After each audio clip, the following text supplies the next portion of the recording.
Hello! Welcome to another episode of War PodCaster. Hello. We're back, everybody. And we have faces if you're watching on YouTube. In podcast version, we still don't have faces. We haven't got the technology yet. Hi, how's it going? It's been a little while since we've uploaded, obviously. Things happened. We both got very busy with life. And, you know, there was all the lockdown stuff and all that jazz, but we're back. We're uploading more podcaster again. Isn't it great? I'm Pete Quinnell. I'm joined by my co-host Liam. Hi, Liam. Hello, I'm Liam. How's everyone doing today? I expect everyone to answer that. Yep. I'm hoping that everyone at home can. I'm good, thanks, Liam. Yeah, I expect everyone to answer. So yeah, it's been a couple months since we've uploaded a War Podcaster episode. So, in the meantime, what's been going on in your life, Liam? What's been happening? Tell us what's been going on in the life of Liam. I started streaming again. Yeah, you did. Since we started doing the podcasting, I started streaming again. So it's probably a good thing I never changed my Twitter. Yeah. Really good thing I never changed my Twitter. Still time. There's still time. You never know. Exactly. I mean, I might just change anyway now, just for the joke, and just be like, now You really don't know what's going on. Exactly. But and I guess I haven't actually made the overlay that you guys can see on YouTube yet, so I'm assuming it's going to have your Twitter handle on it, and I might just change it at random points in the podcast. Just see what happens. Yeah, exactly. Variety is the spice of life. Exactly. Yes. What have you been streaming over on your Twitch? I was streaming Wolf Among Us. That's a great game. That was my very first playthrough of it. Finished that last night. Been playing some Pokemon Stadium. That's an okay game that definitely has some nostalgia glasses. Been playing some Among Us. That's a fun game. And some Stardew. That's really good. And Spiritfarer, which was amazing. Yeah. All of those were very, very good. I haven't been watching your Wolf Among Us stuff, but I've been watching on catch up. I was watching your YouTube versions. Yes. Watched some of it last night because I came to one of your streams for one of them, and obviously I had no idea of anything that was going on because I hadn't seen the first bits. Yeah. But I was like, this game seems really fun. I'm going to go back and watch some of the other ones. So I watched your episode 1, and then last night I watched most of episode 1 like 2 nights ago. And then last night I finished episode 1, and I was like, let's watch chapter 2. I'll just stick it on, and I'll probably fall asleep. Watch the whole thing before I went to sleep, and I was like, oh no, it's so late. I made a poor choice. It's really good. It's really good. Yeah, it's probably really fun game. It's my second favorite sort of narrative, story-driven game like that. Mm-hmm. Yeah, my favorite is still Tales from the Borderlands. Still amazing. Yeah, I never played it, but I've never played a Borderlands, so there's that. Yes. But yes. So yeah, you've been streaming. You've been a busy boy over on Twitch. Twitch.tv/unlawfulexile. If you're curious, for everyone. And how about you? What have you been up to? I've been busy with life. Totally fair. Yeah, life things have happened. I've been very busy at work as well and all that stuff.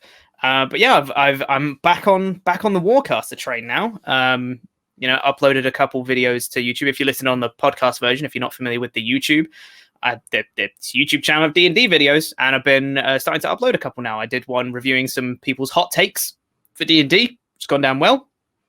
Did a first ever trying to do a comedy sketch video. I liked it. I like the sketch. Yeah, which I think has been received pretty well, which is nice. It's rewarding to see people like, this was funny. I'm like, I can make people laugh. Yeah. So I'm going to try and experiment with that a little bit more, I think, and do more of that in the future. But yeah, I think it went down really well. So I'm excited to do more Warcast stuff, and especially more War Podcaster stuff as well. And also, we hadn't been playing D&D for ages because we were kind of waiting so we could get back in person and play together. Because it's so much better that way. But we kind of just bit the bullet and we were like, look, we're not going to be getting back in person anytime soon. Let's just start playing again and we'll play online. So we did the first session in my campaign since I think about September time. And it was great. It was really, really, really good fun. I thoroughly enjoyed myself. Just kind of tripping all you guys out and just being like, what is going on? I'm like, it's definitely what happened.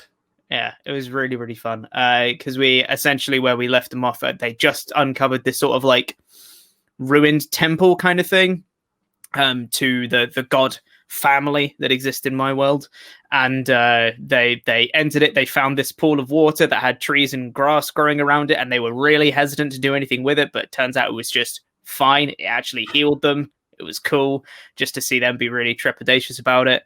They carried on going down. There was this weird greenish glow from this room and these mirrors. And then in the mirrors, they weren't seeing reflections of themselves. They were seeing reflections of other people. And then one of the party didn't have a reflection at all. And then someone got sucked through a mirror and then got knocked unconscious by the thing that was on the other side before the party even knew what was going on. It was a really good time.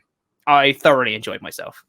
Same. It was nice to metaphorically get back on the horse kind of thing. It was just like a really good time. I feel like there could have been some ring rust there, but everyone sort of just fell straight back into it, really. I don't think anyone sort of missed a beat. Everyone just sort of immediately fell right back into their characters, and it was like we hadn't even stopped playing, really. Yeah, which is crazy.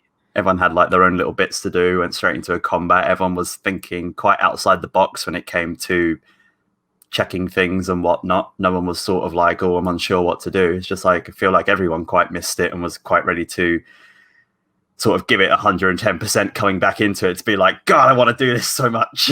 Yeah, exactly. Yeah. Because I did like an extensive recap before we started, just to be like, here's what happened on the last like 10 sessions, just so we're all aware. And then, after that recap, it was just like, right, I know exactly where we are and what we're doing. I remember everything. Let's just carry on as we were. It was like, like you said, it was as if we'd never stopped. Everyone just fell right back into it. It was really, really good. And I'm excited to play more because we've got another one coming up this weekend. Because we're going to be playing again on Sunday, I believe. Yes. So thoroughly excited to carry on because there's so many things that I want you guys to do, and you're really close. And we'll see what happens. I guess when we get there. So maybe for next week's War Podcaster episode, it will be us just ranting about what happened in the thing. Maybe. Who can say? Depends how far you get. But anyway, let's talk about what we're actually going to be talking about today. Let's get into the actual War Podcaster episode.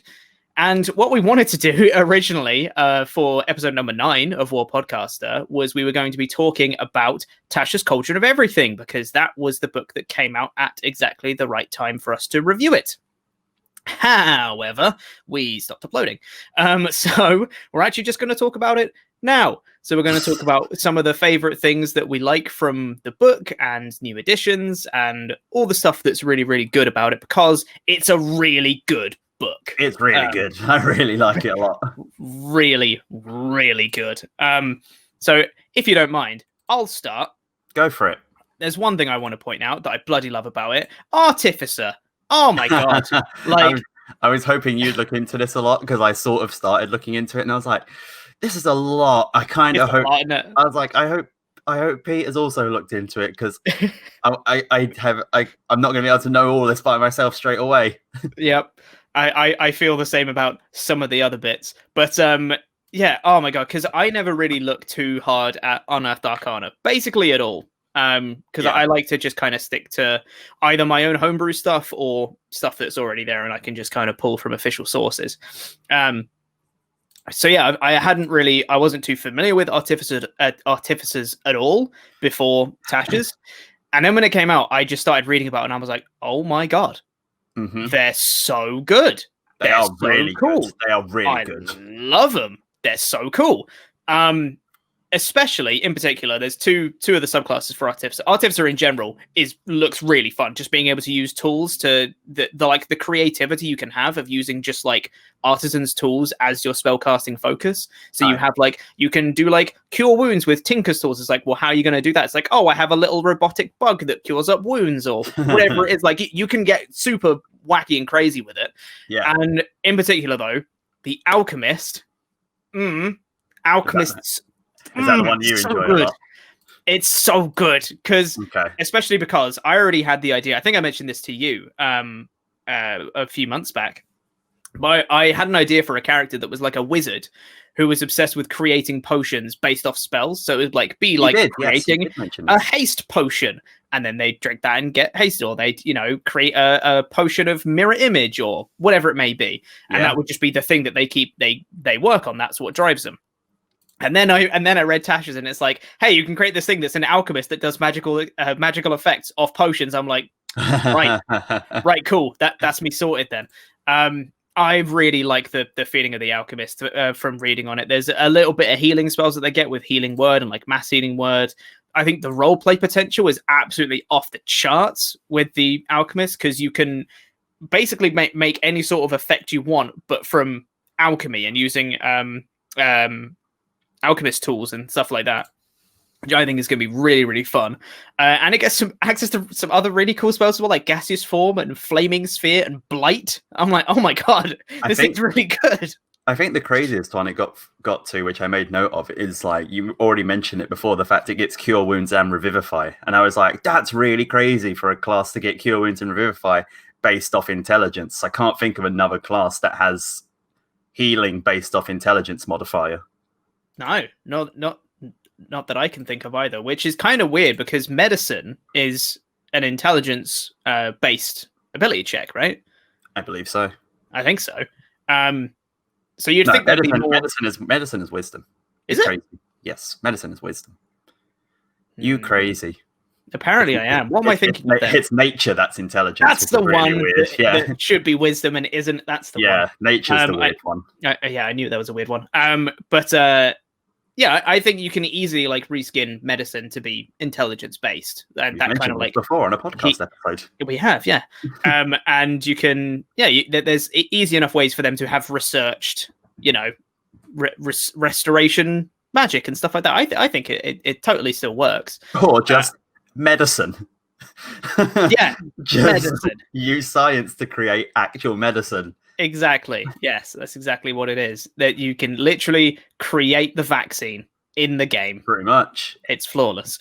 But the thing that I really, really love about the Alchemist is the fact that they get the experimental elixir, which they get to make once per long rest. At the end of a long rest, they get to make an experimental elixir, and then you roll on a table to see what it does. It's amazing. Really cool. I love tables that you roll on to see effects of stuff. And some of the effects are really good. I know. They're so good. Some of the effects are really good. Yeah. And then you just get to like, and then at higher levels, you get more of them at like you get 2 and 3 per short rest at higher levels, per long rest, sorry, at higher levels. And it's just really cool. I'd love the idea of like creating an elixir per night. That's just like your nightly ritual.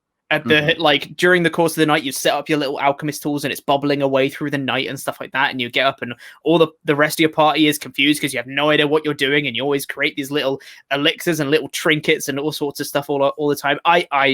The picture of it in my head is so like crystal clear. I just really want to play one now. Like I'm obsessed with it.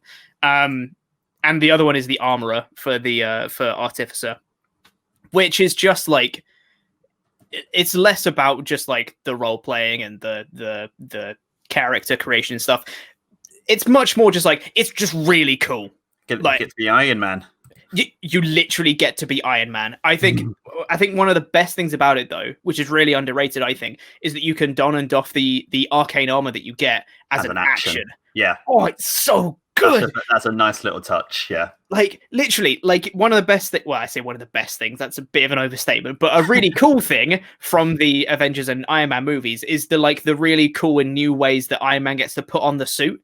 Because at first it was like, oh, I need this whole machinery to put on piece by piece, and then he gets it so it's like a little thing on his wrist that can expand out, and then there's flying pieces that come to him, or one bit where he just pushes a button and it all comes on. Like you can come up with so many different ways and really cool ideas just to get in your armor, and then you've got the armor itself, which is awesome. Oh, I'm in love with them. It's funny you picked the two you picked because I like the armorer. I really like the armorer as well, but my favorite is the artillerist. I really like the artillerist. I love the idea of having an eldritch cannon, like having a magical cannon, and its one purpose is to be a cannon. Like this absolute insane person who knows magic and knows how to create magical items and knows how to infuse them with different abilities that can work day to day, thought, yeah, but what if it exploded? And like, what if it shot fire? And that's all it did. All it did was shoot fire. And I love it. And it's got I was very concerned going into when I saw the artillerist. I was like, oh god, here we go. It's going to be another one of these sort of like Ranger Beastmaster things where it's like you can use your action to fire the cannon, and that's all you can do at that point. But you use it as a bonus action, which is amazing. You can shoot it as a bonus action, and it gives the mending cantrip something extra to do. Because if you cast mending on your cannon, it gets 2d6 HP back. That's amazing. And you can give it legs, and it can follow you. And like, there's so much about the artillerist that I'm ridiculously in love with. Like, you can make it self-destruct, and at higher levels, it provides half cover for you and your allies. It's ridiculous. Yeah. I love it. I love the idea of the artillerist, and if I was going to make a artificer, that is the one I would go with. And just still mentioning the artificer, one of the other really crazy things I wrote down, because I wrote down the cure wounds thing, and the other really crazy thing they get at level 7, which is a nice little touch. They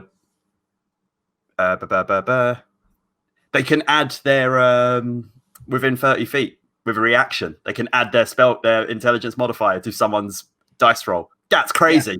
That's so good. Because by the time you reach level 7, you're probably going to have 18 or 20. Mm-hmm. Because you've got one ASI by that point. Yep. And you'll be close to a second at level 8. That's pretty much a max roll of Bless that you can add as a reaction. And you can do that 4 or 5 times a day. Yeah.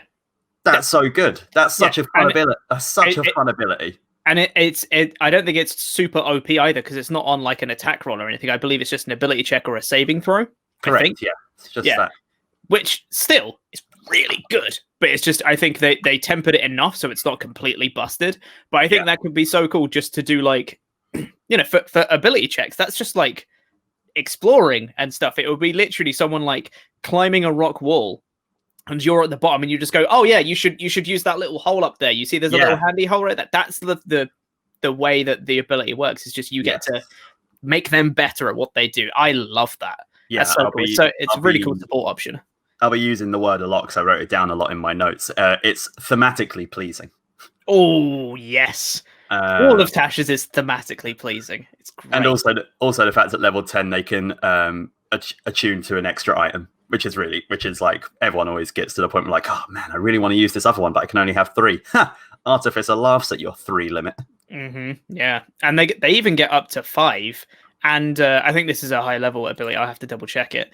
But I'm pretty sure they get to attune to 5 magic items, and they get to ignore any sort of class level requirements for it. Correct. So they can just attune to any magic item, which is really cool. So yeah, I really like the Artificer. Super, super fun. Yeah. A lot of fun. Another quick thing I just wanted to point out as well is the Ranger. Oh, it's so good. It's so good now. The optional class features they put into this are amazing. I would never tell people how to play, but if you don't use the Ranger optional class features, you're playing wrong. Because they are like Deft Explorer and Favored Foe are so much better than Natural Explorer and Favored Enemy, respectively. They are so much better. Yeah, they literally just saw those and go, I mean, they're not great, are they? Should we just make them but better? Yeah. And then they just did. It just gives I feel like if you go down it gives the Ranger it actually gives the Ranger a personality now. Whereas before it just felt like it didn't do much, and it was just kind of like it was like roguelite or fighter-like. Now it's kind of got its own personality, and it's kind of done what everyone said it should do. With favored foe, like it's your favored foe. You know how to take on this foe. You know how to fight them. You should learn their weaknesses and everything, because that is what a Ranger does. And now when you deal damage to it, you can mark it and do 1d4. It's got a Hunter's Mark built into it. Hunter's Mark is for Rangers. Yeah. It's so good. And then obviously Deft Explorer as well. you get more you get more skills, you get increased walking speed, and you can give the temporary hit points to people as well. It just makes you able to use your abilities and your features more often, whereas rangers were like, could this hill be considered a mountain? And then and so that's like the only way you could use your abilities ever. Now you can actually use them in day-to-day life. Exactly, yes, because sometimes stuff does translate. It's not just about the terrain you're on. It's about the skills that you learn while you're on that terrain and how that can apply to other places. So yeah, I think that applies much better. And it just makes the rangers better explorers, which is what rangers do. Yeah, they're explorers. At level 6, they gain climbing speed and swimming speed equal to their walking speed. That's what a ranger should have. That's amazing. Yes, that's so good. That's what a ranger should have. They literally explore the world. Could you imagine they just don't know how to swim? I'll explore to the ends of the world, the highest mountains, the deepest that would maybe not the deepest oceans. I can't swim. While we are on the point of ranger, though, there was one other thing. There was a very, very tiny thing that was included in one of the new ranger subclasses that I loved so much, and I wish they put it into more subclasses. And I want to put it into more subclasses, and I'll be considering this anytime I make a character now going forward. It doesn't do anything. It's just the Feywild gifts section from the Fey Wanderer subclass, which is all about the facts, like, you know, you've acquired Fey magic and you're now a Fey Wanderer, and you're pretty much just like it's kind of like thematically like a combination between Ranger and Bard, sort of. Like you're more of like a pixie man kind of thing. Yeah. But the Feywild gifts, you get like a blessing given to you by the Fey power. They don't do anything. They're just like a reflection of your subclass. So one of them, for example, you roll a d6 on a d6 table, or whatever. One of them is illusion butterflies flutter around you while you take a short or long rest. It doesn't do anything. Yeah. But that just like solidifies in my mind. I can picture that in my mind, and I'd be like, if I was to like be there and see that, I'd be like, okay, yeah, I kind of know what this character's like. I can get a sort of reading on what this person's like. And it's things like that, like fresh flowers sprout from your hair each dawn. That's just like real nice little bits that you can add to your subclass if you can, if you want to go that way. And you can do that with any sort of subclass. Just like if you want to do shadow magic sorcerer, you could be like, when people come over to you, they notice a chill in the air. Like, it doesn't do anything. It's not going to do damage. It's not going to put anyone off any ability checks or disadvantage or anything. It's just a little nugget of flavor that you put on your character, and that exudes making your character who they are. Exactly. Yeah, that's exactly what it is. I mean, like, one of my favorite things from, to use an example that most people listening to this will probably know, from Critical Role Campaign 2, the amount of flavor stuff that Ford in particular has, like when he spoilers for the campaign from like 70 onwards ish. If you're not up to there, skip ahead. But originally, when he was the patron for Ukatoa and he had the blade and the water dripping off it and the barnacles growing on the blade, really nice flavor stuff. And then later on, you know, he gets the Star Razor and it grows an extra couple inches when he's using the Wild Mother's magic, and he gets that's just so good. All of like the things that don't make any sort of effect difference, but just add extra appearance changes and flavor and description to it. So good. Yeah, I 100% agree with you. I really, really like that addition into the book. It was just such a tiny thing they didn't have to put in, because it doesn't affect the class at all. But I wish it was now included for more classes.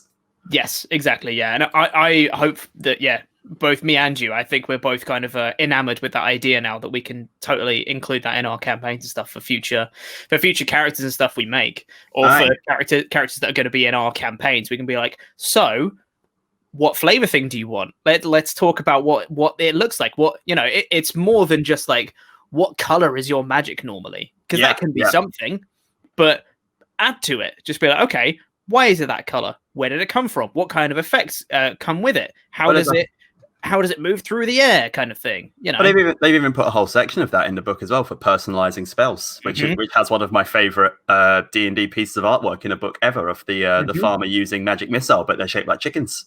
Yes, it's so good. Just like they have a whole bit on that now, where it's like, hey, yeah, if you want to do this spell, you can just change how it looks. Like if you want to cast Cure Wounds and you're a Twilight cleric, maybe they are surrounded by glimmering crescent moons.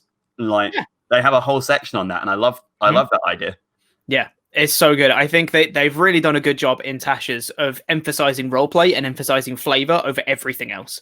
They're like, here's all the stuff that you can do. Here's all these classes. Here's all these subclasses. But all of this is yours to change. And here's why. Here's all these changes that you can make. Here's examples of these changes. And I mean, we can talk about it now, just before we move on to some of the other class stuff. One of my favorite things they put in this book is the ability to change the racial ability scores. We spoke about it in a previous episode that we thought they were really dumb. And just being able to say, I don't want a +2 in con and strength. I want to change it to other stats, and you go, okay, you can. Yeah, exactly. There you go. It makes so much. It makes so much more sense. It makes way more sense. They even took it further than I was thinking they would take it, because they took it. I really like the idea of the proficiency swapping as well. Yep. Because they've got it like 1-to-1 kind of thing. Like if you're proficient with this armor, you can replace it with this armor kind of thing. And it just makes the whole thing a lot more. You can, as long as you can think of a reason why, you can make pretty much whatever character you want. And that's how it should happen. Exactly. Because people are varied enough as it is that you should be able to have as much variance in your characters. You shouldn't be limited by your race or anything like that, just like in real life. So, yeah,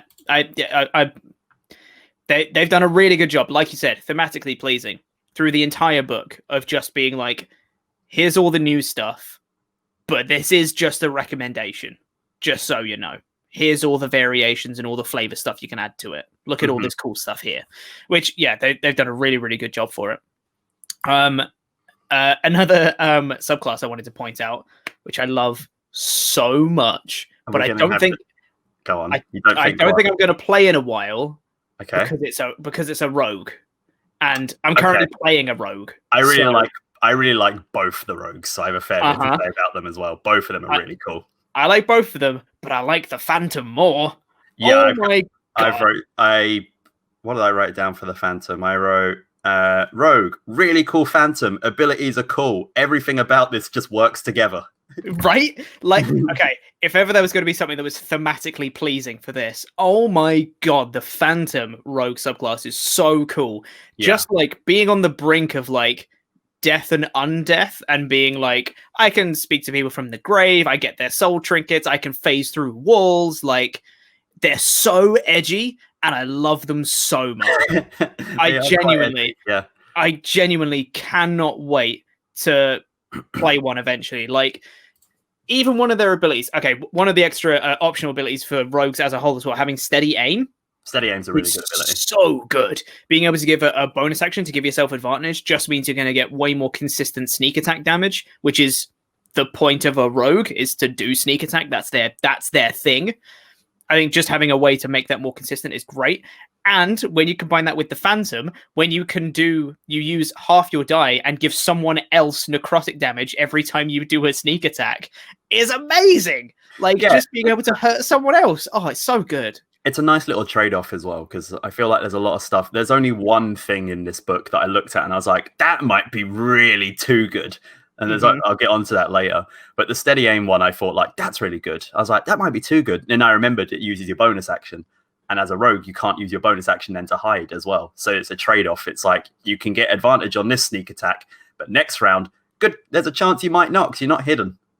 Yeah, exactly. Yeah, right. It just means that you can use your bonus action to take steady aim instead of having to rely on hiding or, flanking or whatever it is, or you have to have one of your allies is in melee range with it to get your sneak attack or whatever it may be. It just means that you have an own self-sufficient way of getting that advantage and getting that sneak attack in every time, which I think is really cool. It just makes it so it's, sure, it means they're more of a solo player and they could be more of a lone wolf and edgy and whatever else, but I like that. I like that they can be self-sufficient if they need to be.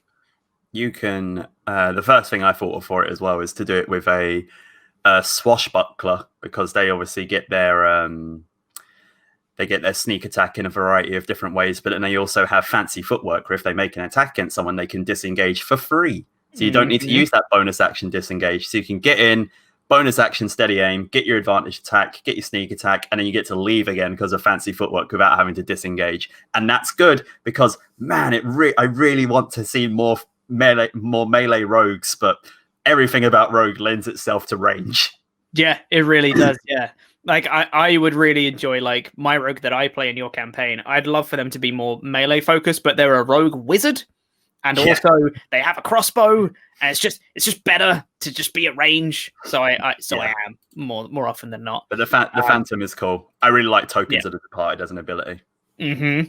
Like carrying around the little soul trinket, you can like crush it. You can use it for like the sneak attack damage, and And if you have advantage on death saving throws and con saves as well. So good. And just being able to just have that relationship with death and undeath, and be able to like hold on to someone's spirit when someone dies in the form of a soul trinket, and then you can crush it and ask them a question before they leave. Like, it's so good. It's so good. There's something in my head just not relates to it because I don't have a relationship with death and undeath personally, but it's just something that I just click with, and I'm like, that's awesome. I want to play that. I doubt I will anytime soon because I don't think I want to play another rogue for a little bit, but it's on the to play list. So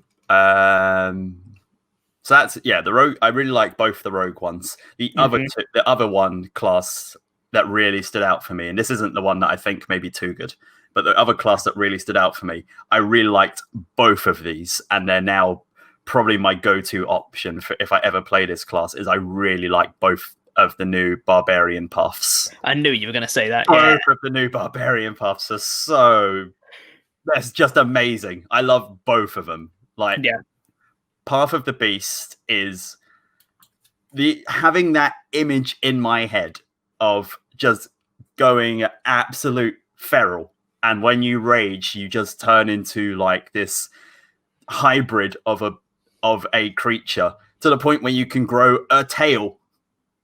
And it's just good as well. It's just good. Like the bite, you can self-heal. The tail has a 10-foot reach, and you can boost your AC of your reaction. The claws are a bit naff. But the claws are a bit, they're not great. But you also get psychic damage when you hit to like level 6. And later on, you can give your party a damage buff just for being near them. That's like a paladin ability, but you get it as a barbarian. I love such Path a cool of the Beast one. in particular is one that really stands out to me. I'm like you said, it's just that visual image of physically transforming when you rage. Like, we have a very minor thing for the barbarian in your campaign. Because whenever they rage, because they're a lizard folk, they're like, their fin comes up on the back of their head and stands up when they're raging, and I'm like, that's really cool. They have a physical change when they rage. This just takes it to a whole other level and puts effects on it, and it's perfect for what it is. For Path of the Beast, it's thematically pleasing. TM. And then the wild one being the wild magic. The barbarian has magical effects. Yep. Someone at Wizards went, how about we break the rules? And they did, and it's brilliant. You talk about having fun tables. Have you looked at the tables for wild magic when they rage? It's really cool. It's really cool. Everything about it just is fun and makes you feel like you are this walking powerhouse of just chaotic magic inside you that only comes out when you unleash it. However, there is one cursed thing about this subclass. There's one cursed thing that I thought it was a typo because I got the book when it very first came out, but it's not a typo. Okay. And it's bolstering magic, which you get at 6th level. For 10 minutes, for 10 minutes, as an action, you can touch one creature. That creature can roll a D3. I forgot that was in there. They can roll a D3 and add that to the D20 roll. What was wrong with this boy? What's wrong with him? Or like, but I don't know. I don't know what they were thinking. I Just don't do a know D4. what that is. I was like, that's real. I was like, it's cursed. It's really funny because, and like, I kind of get it because it's on the wild magic, so it's crazy. But how is anyone going to roll a D3? Like, do you have how many people have a D3? I bet it's a handful. You're going to have to roll a D4 and just tell them, ignore 4. Roll again. Ignore 4s. Yeah, totally. Oh man, it's everything about it. That's great. I love the wild magic table. Tendrils glowing around you. You can lightning bolts come out your chest. You can make difficult terrain with flowers. Magical force, revenge damage. There's just so much chaoticness in it. Both of these paths really, for me, work so well with what I picture for a barbarian. And I was potentially worried with how magic. When I saw Path of Wild Magic for barbarian, I was like, I don't really like the idea of barbarian casting spells, but I love the idea of the magic just erupting from them when they rage, and it's not anything they can sort of control or help. It just happens in some way, and they don't know what way it's going to happen, but it happens. Yeah, I think wild magic is probably the best combination of barbarian and magic that you could do, because like you said, it's chaotic, it's uncontrollable, and that fits a barbarian perfectly, rather than a very kind of formulated ritual casting spells kind of thing. Doesn't fit with a raging barbarian. Yeah. So yeah, I 100% agree with that. The other thing I wanted to point out real quick as well is blade singing. Oh yeah, because once again, hadn't looked at blade singing in Unearthed Arcana or anything like that. I know that one of our friends was really keen on blade singing in the Unearthed Arcana form, and now they got very disappointed because they nerfed it. But I think rightly so. I just love the fact that you can have a melee wizard. That's just cool to me, that you can have a wizard that can be melee. You can have a melee wizard that is an Eldritch Knight. Exactly, yes. And it's not a flavor of a fighter. It is a wizard. You can still play as a wizard, but you can hold your own in close quarters, because I think the wizards in general, not the company, the subclass, are generally pretty samey, depending on what, you can take whatever school of magic that you want to specialize in. It doesn't really change how you play as a wizard. You're still going to be pretty frail at the back, casting spells from afar, doing your wizard stuff. That's cool. You have your books, your ritual casting, whatever. That's all still the same, regardless of what kind of thing you specialize in. Yeah. This, I think, completely changes what a wizard does. This is entirely different and an entirely new strand of wizard, which to me just really makes it really appealing for me. Just to have, like, I want to be able to hold my own in melee. I don't want to just be standing at the back, just going from afar every sort of firebolt, and that's it. I just like the options of being able to, you can be a far away, you can still just be a wizard and play from afar if you're not feeling up to combat for this one, or you can just rush in and hold your own. I love it. I think it's great. Yeah, no, it is very good. I enjoy the fact that as well, when it comes to the blade singing, it adds a lot of things on. Like when you activate your blade singing, it gives you a boost to AC, it gives you walking speed, gives you a bonus to your constitution checks. It doesn't give you a bonus to melee damage, though, which I really like. I think that would have been too much. I like that if you do decide to do blade singing, you're more defensive and everything, but that's it. It's purely sort of like a defensive measure, or so you can more reliably get in combat. Not so you can deal more damage with swords, because then it would stop being a wizard and would become a fighter again. But this one is definitely more so just giving the wizard an option.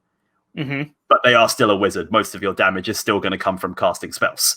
Absolutely. Whereas the Eldritch Knight is the other way around. You are an Eldritch Knight. Most of your damage is going to come from hitting things with your sword, but you also have the option of casting spells if you want. They've done really well there in terms of making sure there is a difference between those. Yes, exactly. And even, at 6th level, they get an extra attack, which is great. And one of them can be a cantrip, which I really like. Being able to do one sword hit, one cantrip is really cool. And I think that lends itself more to the fighting style, but it still doesn't give them the extra damage. That's just an extra attack. And a lot of other classes will also be getting extra attacks around that sort of level as well. So it's still it still keeps them in check. They can still hold their own in melee if they still want to. Like, it scales up well, but it still doesn't make them that kind of OP like fighter that happens to also have all the wizard spells. Yeah, I think it's great. And like Song of Defense as well, just being able to reduce damage by spending spell slots, I think is great. Yeah, really cool. Real quick, I'll go through the list of other cool things that I had without going too far into depth with them. So if anyone wants to just like look into those, you can look into it more into your own time. But these are just other things that I thought were particularly cool. Clerics are still awesome. Clerics are still probably one of the best class in the game, just in terms of the picture in your mind and what's great about them. I especially like the Order Domain Cleric because they're like the Holy Police, and they are like the Tempest Domain, except they do Psychic instead of doing Thunder. That's really cool. Fighter, we finally have unarmed fighting. Amazing. Ridiculously excited for it. I'm so glad you brought that up. Genuinely, unarmed fighting, I've wanted that for so long. Just being able to use your fist and not be a monk is so good. Yes, a strength-based unarmed fighting, D8 on damage, being able to do damage while someone's in a grapple. Everything about that's perfect. Thank you very much for that. Ranger is fantastic. We spoke about now. Sorcerer, there wasn't too many things I picked out about Sorcerer because I don't like Sorcerers very much. The one thing I did like was I liked their meta magic option, of transmutated spell, where if you're doing Firebolt, you can spend a Firebolt, for example. If you spend a sorcery point, you can change it from fire damage to cold damage. I really like that idea that you can just transmutate your spell that normally does one element of damage to another element of damage for the sake of overcoming a resistance. That's a really cool idea in my mind. Yeah. And the other thing I wrote is sorcerers are cool, but most of their good abilities come at level 18, and hardly anyone ever plays to level 18. Yes, agreed. And both the warlocks are very great as well. Fathomless, I like potentially a bit more than Genie, but they're both like Fathomless and Genie is cool. I really like the idea of the Genie warlock being able to go back into the lamp. Yeah. And like 100%. Hang out there for their rest. That's really fun. Yeah, I really like I always pictured the idea of a Genie patron as it is for a warlock anyway, just as kind of like just how it would fit into another warlock thing, but now they've got their own entirely separate thing, which is great. Love it. Yeah, really like all of that. Oh, and there's one thing I don't like. There was one subclass in this that I really didn't like. Like I read it twice, and I was like, it just doesn't seem fun. And that's the Way of Mercy Monk. I actually agree with you. I read it probably like 4 times, and I was like, this is just quite boring. I was like, everything about this is just, when you do Flurry of Blows, you can do this. And when you do Flurry of Blows, you can do this. And that's it until like level 17, when they give you something else. But up until level 11, the only thing you get from this really is when you do Flurry of Blows, you can do more damage to something, or you can heal someone. And there's not much to come out of that, really. Like, I understand it's probably not a technically bad character. Like, in terms of numbers, it's probably quite decent. But in my mind, it's just like, it was just so boring. I think that's the problem with kind of monks as a whole, because you have the really like flavorful ones, like Way of the Astral Self, the other one in Tasha. Really great. You get 2 other arms. You get 2 arms, and you get a helmet. Arms. Yeah, then you get a helmet, and then you get an astral chest plate. Everything about that's really cool. Like the flavor on it's really cool. Even Way of the 4 Elements, which, you know, in rules as written in the other one, I'm not a huge fan of. I don't think it's very good mechanically. I still think flavor-wise, that's still really cool. You have a different way of presenting the monk. But I think a lot of the other ones, like Kensei, Way of the Open Hand, Way of Mercy, like a lot of them are just like, you're a monk. You hit things. Yeah. And that's about it. There's nothing really to separate them apart from the mechanics of it. Yeah, it was just something about the Way of Mercy. It just didn't sit right with me. Like, I like the idea that you get a mask. I like the idea that you can poison someone by using like your healing magic in a bad way. Like, that's cool. But just something about it just didn't sit right with me. I feel like there could have been something more there besides just going, all right, you got healing now. All right, level 6, your healing's better. All right, level 11, it's a bit better again. Like, that's pretty much what it boils down to until you hit level 17 for me. Yeah, and exactly, and like you said, like the addition of the mask is really cool as a flavor thing, But that's not like the be all and end all for it. It's like you got a mask. Yeah. And the only one that I saw as well that I read and I was like, that could be quite broken actually, is the Circle of Stars from the Druids. Yes, I'm glad you brought that up. The Circle of Stars from the Druids. So I love this idea. Yeah. I love this idea. I didn't even consider this to be an idea ever, but it's such a cool idea. They get Guiding Bolt, which is probably in the top 3 level 1 spells. Like Guiding Bolt's ridiculously great, good power and advantage on next attack. Starry Form is where it gets me. Yep. Starry Form. So instead of transforming into a beast, you can essentially turn into a constellation. You become like a gathering of stars that are connected together by light. And you can pick a constellation. You can pick Archer, which you can then use your bonus action to fire off a luminous arrow. It does 1d8 plus your wisdom.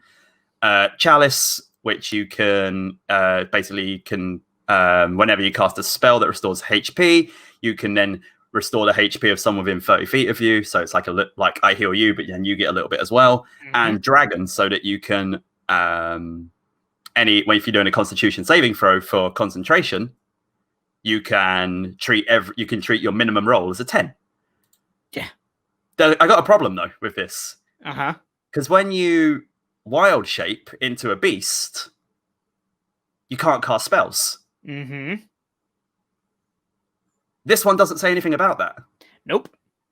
And you would assume, based on the wording of it, that you absolutely still can, because it says when you cast a healing spell, so you'd be able to still cast spells.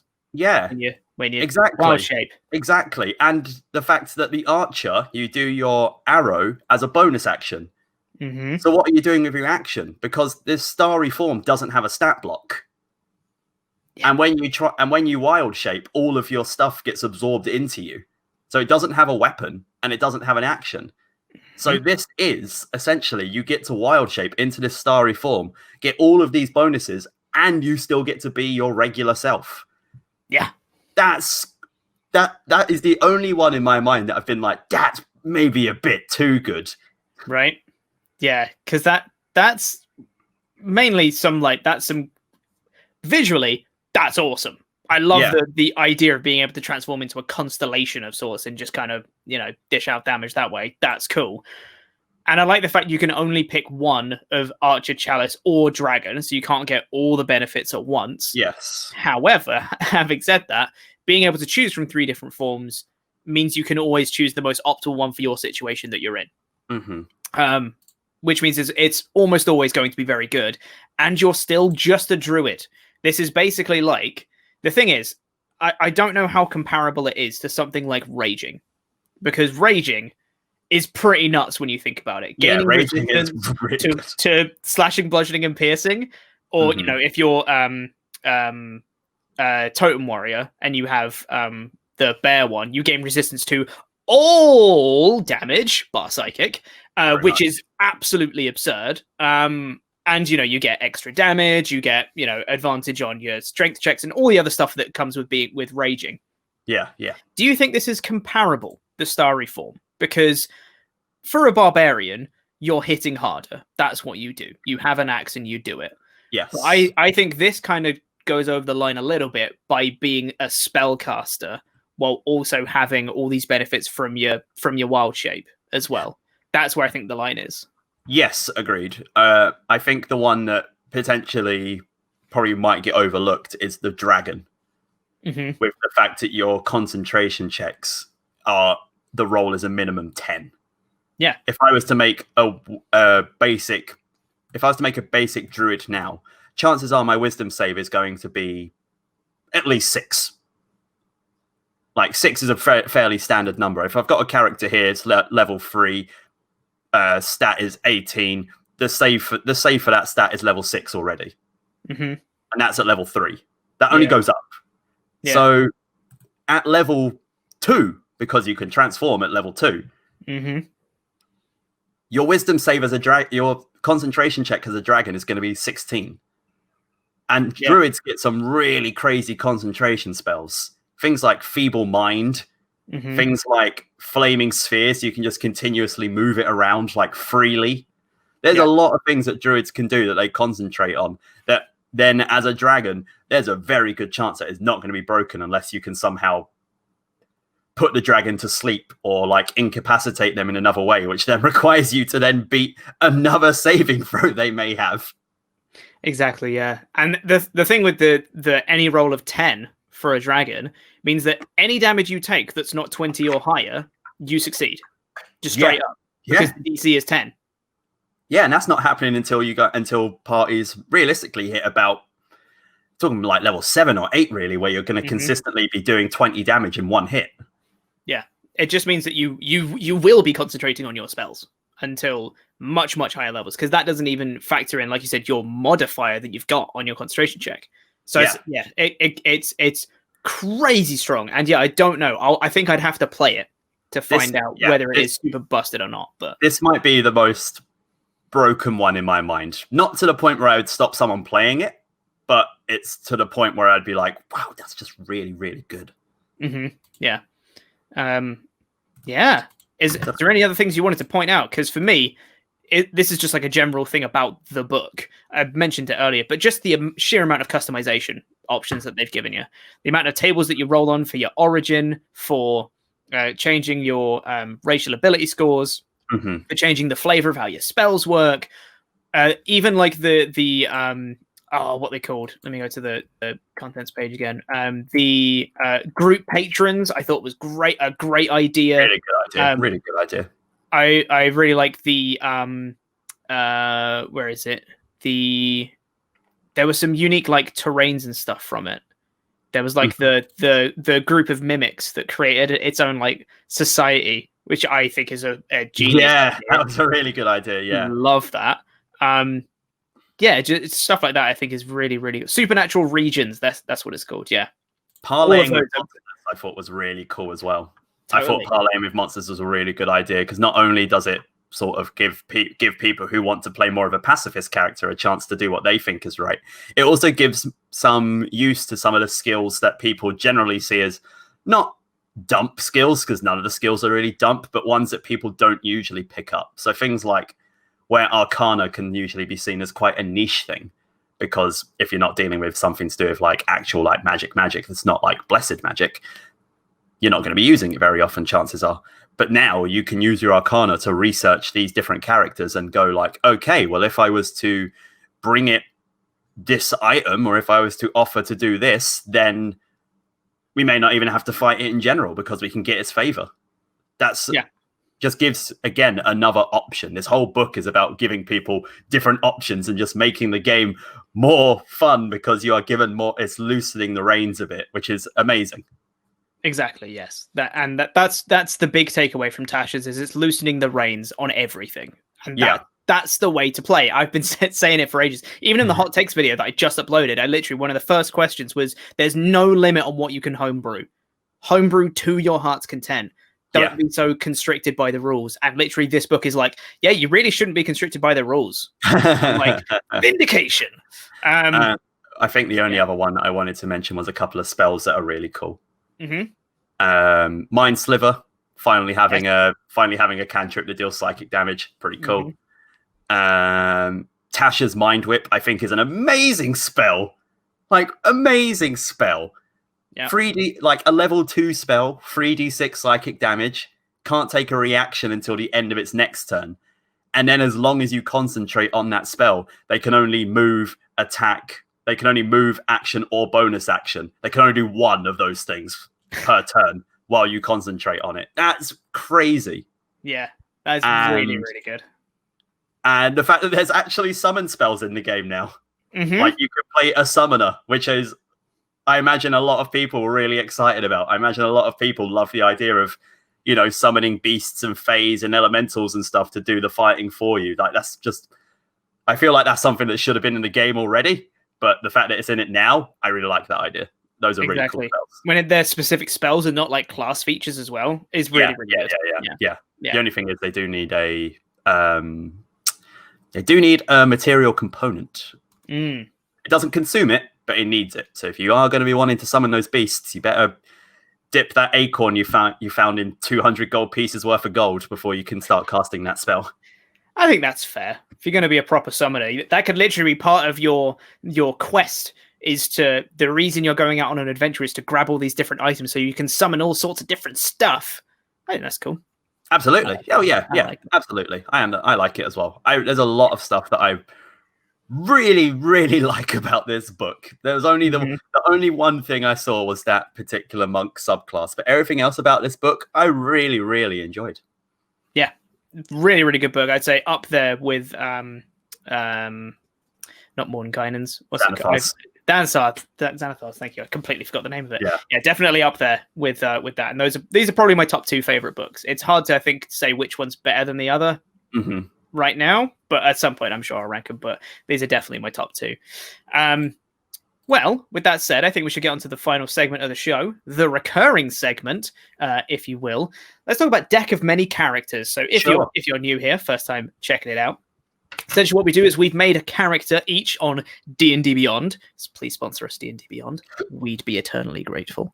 And what we want is essentially we're going to give each other a minute to describe how to play this character. We're going to explain the important points of the character to the other person, and then they have to, on the fly, come up with a backstory and how we'd roleplay that character, just to show you what is possible in a minute. And then you know, it's easy enough to come up with something unique is the idea behind this. Plus, it's a bit fun, and we look a bit stupid when we can't think of stustuff. So yeah. So apologies if anyone sort of gets into the point where you don't like people going,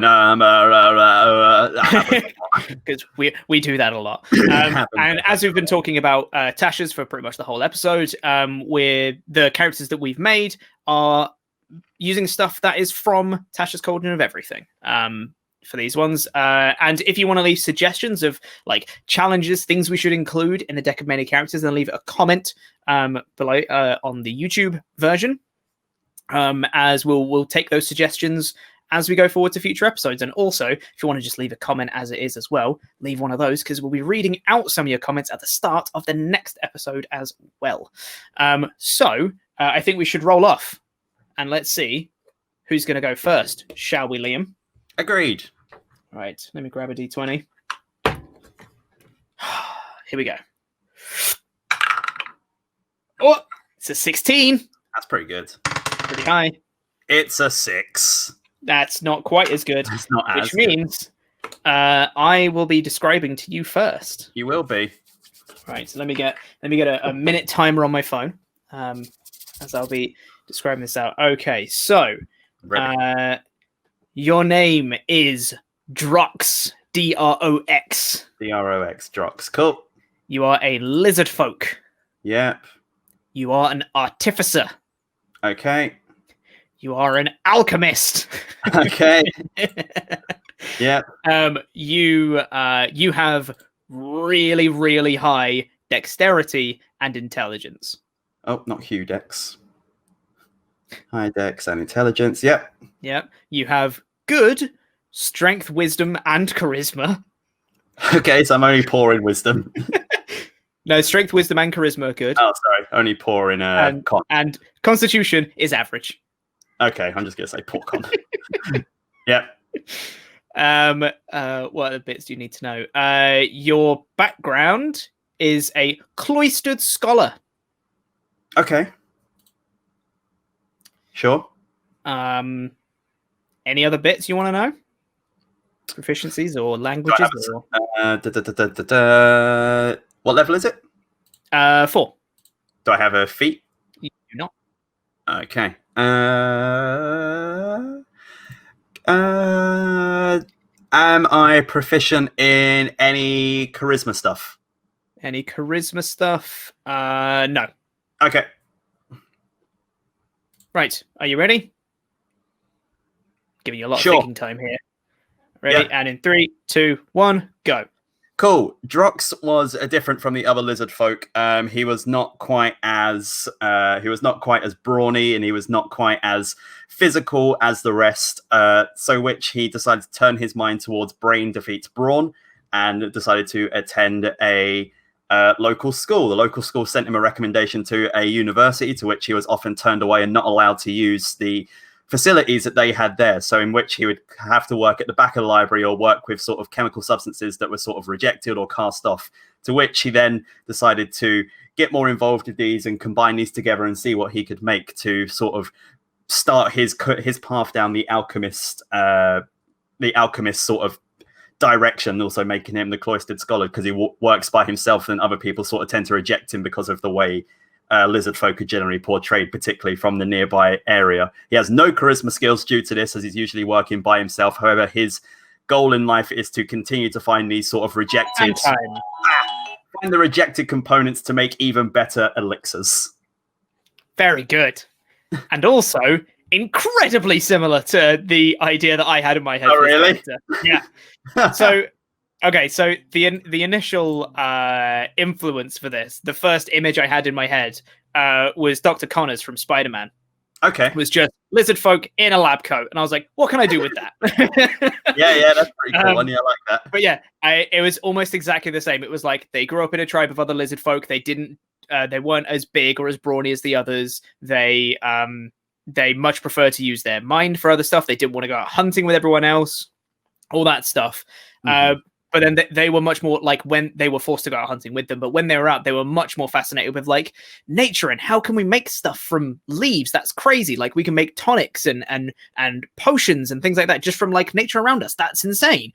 And they went off and they discovered more and more about how you could combine different things and what they make, and went off to study about and that's how they became a cloistered scholar, because they came off and were experimenting with different things and combinations and what they can make. And then they realize that they can not only just help people through the stuff like healing potions, but they can also create magical effects with these things that they can combine together. And they became an alchemist. Why they're out on an adventure, who knows? But they're fun and they can create potions and stuff. And they're a lizard boy and they have a lab coat on because why not? Yeah, no, I like it. It's fun. I just really like alchemists. Okay, leave me alone. That was really good. Really enjoyed that, mate. Very valid, that one. Let me get mine up. Turn. Here we go. I'm just getting mine up. I'm not ready, as always. You ready then? Sure. No, I don't have the timer up, sorry. How dare you. I know. Timer, not 20 seconds. Oh, also, just for a bit of context, by the way, for the stats I was rolling for this character, rolled an 18 on the intelligence. And with the with the racial thing that I changed, because Tasha's, I got to change the racial ability scores, put 2 in intelligence, 1 in dex, because they're quite dexterous with their alchemy tools and stuff and all that jazz. So then, they had 20 intelligence, 17 dex, 13 in strength, wisdom, and charisma, and 11 in constitution. Pretty good. Yeah. All right. Your name. Yes. Your name is Egam, Igam. M or N? M. Egam. Okay. You are a Scourge Asimir. I know what those are. Okay. You are a barbarian. Okay. A wild magic barbarian. Yeah, okay. You have really good strength. Okay. A pretty good con. Everything is above average. Okay. Apart from your charisma. Okay. Which is below average. Mm-hmm.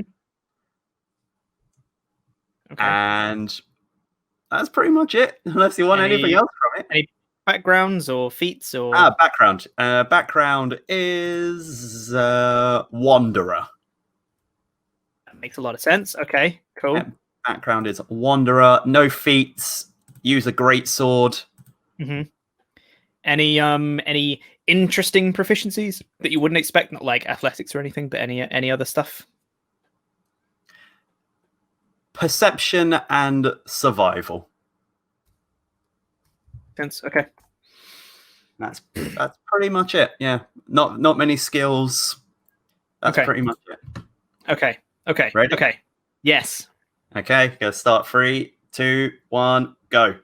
Okay. Egam, the Scourge Asimir, was living peacefully in a town that they grew up in, just amongst society, living, chilling, vibing. They were having a good time, good life. They had decent education, good family. Everything was going swimmingly, helping out with the family business. But unfortunately, one day there was a natural disaster that caused them to fall down into a rift in the earth. An earthquake ripped open a rift in the town's paving, and they fell through. They actually died and were reincarnated. They managed to come back and woke up in the bed that they grew up in, just out of nowhere. But suddenly, things had changed about them. Their hair was longer. Their teeth were much more like pronounced. They seemed more like feral, and they had this sense of like arcane throwing in them. And the sense of anger and anguish that they had at their family died. Let's throw that in there. They were really mad about it, and their family died. So then they had to leave the town. There was nothing left for them, and they were outcasted because people saw them fall into the pit. But then they miraculously survived when other people didn't, and other people in the town were really mad. So now they're wandering because people didn't like their wild magic that came out when they got angry. Pretty good. That was fun. Yeah. I like the reincarnation idea. I didn't even consider it wasn't supposed to be really edgy, and then I was like, and their family died. I really like the reincarnation idea. I didn't even expect that. Yeah, because I was thinking with like Aasimar is like a fallen angel, right? Yes. I don't know what the Scourge Aasimar is at all. But Scourge Aasimirs are like they're not so much a fallen angel. Scourge Aasimirs are like sort of like holy like justice warriors, pretty much. Cool. So they're sort of like they're more along the lines of the Aasimirs that would go to mess things up. They administer punishment, basically. Mm-hmm. Okay. Like they're the ones that go there and destroy the evil. Yeah. Well, maybe that makes sense, because something they could find out on the journey is who reincarnated them, and maybe it was some holy thing they had. They have some divine purpose they didn't even know they had. Whoa! Look at that. The general idea I had behind them was the Scourge Aasimars have this war that they combat against an opposing evil force, and Igam is sort of like this this Aasimar that's doesn't fit in with the others because he has the lower charisma, so he can't cast the spells correctly, and anytime he does try to do it, sort of like they don't work out the way everyone else sort of does it. So they send him on like a fake mission saying like, this is going to really help the war effort. Mm-hmm. And he goes off on this fake mission that he can't tell is fake because he's crap at charisma. And then he sort of goes around and like at the start of the campaign, he's like, I need to do this. It's for my mission. And as they carry on, they soon sort of discover like, this might actually not be a mission that he's doing to help them. Mm-hmm.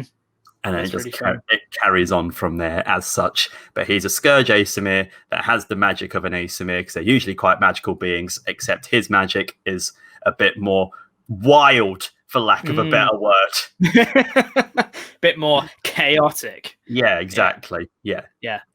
Well, that is also really cool. Thoroughly enjoyed that. So yeah, if you guys have got any suggestions for the deck of many characters for next time we do this, then leave a comment on the YouTube version, and we shall get to it and take those suggestions going forward. And also, if you've got, it's time for the Cowment, we're bringing them back. I believe I did the last one, so I believe it's on you today, Liam. We need a comment. So if you've made it to this point in the podcast, I want you to leave a YouTube comment with this specific thing that Liam's going to say now. Passport.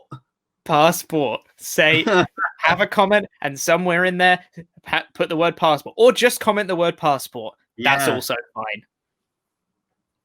That works. Thanks, everyone. That works. Passport. Thanks, everyone. Well, thank you for checking out this episode number 9 of War Podcaster. We've got faces now. That should be the title of this episode, shouldn't it? War Podcaster episode number 9. We've got faces now. 100% more faces. Yeah. Well, thanks for watching and or listening, everybody. Really do appreciate you guys. We'll be back hopefully next week with another edition. Thanks for your patience while we didn't upload, but we are back now. We really do appreciate it. We love you all very much. Stay safe out there. All that jazz. Take care of each other. Don't forget to love each other. That's someone else's phrase. Totally stole that, but that's fine. And we'll see you guys in another episode soon. Bye. Yeah. Bye.